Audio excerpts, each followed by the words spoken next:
ಏಟನ್ನ ಪೆಟ್ಟು ಅಂತ ತಿಳ್ಕೊಂಡ್ರೆ ಯಾವ ಕಲ್ಲು ಶಿಲೆ ಆಗೋದಿಲ್ಲ. ನೇಗಿಲು ಉಳೋದನ್ನ ನೋವು ಅಂತ ತಿಳ್ಕೊಂಡ್ರೆ ಯಾವ ಭೂಮಿನೂ ಫಲ ಕೊಡೋದಿಲ್ಲ. ಹಾಗೆ ತಂದೆ ತಾಯಿ ಮತ್ತು ಗುರುಗಳು ಒಡೆಯೋದನ್ನ ಬೈಯೋದನ್ನ ತಪ್ಪು ಅಂತ ತಿಳ್ಕೊಂಡ್ರೆ ಯಾವ ವಿದ್ಯಾರ್ಥಿ ಕೂಡ ಮುಂದೆ ಬರೋದಕ್ಕೆ ಸಾಧ್ಯವಿಲ್ಲ ಎಂಬ ನಾನು ನೋಡಿದ್ದೇನೆ ನಡೆಯುತ್ತಾ.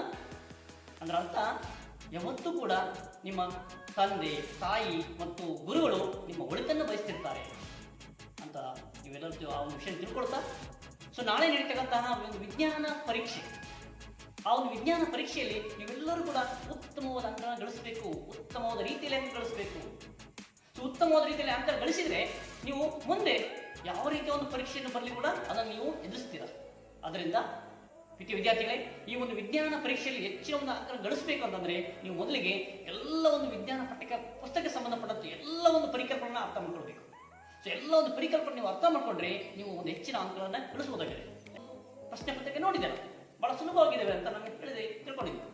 ಅದೇ ರೀತಿ ವಿಜ್ಞಾನ ಪರೀಕ್ಷೆಯು ಕೂಡ ಪ್ರಶ್ನೆ ಪತ್ರಿಕೆ ಕೂಡ ಸುಲಭವಾಗಿರ್ಬೋದು ಅಥವಾ ಕಠಿಣ ಕೂಡ ಆಗಿರ್ಬೋದು.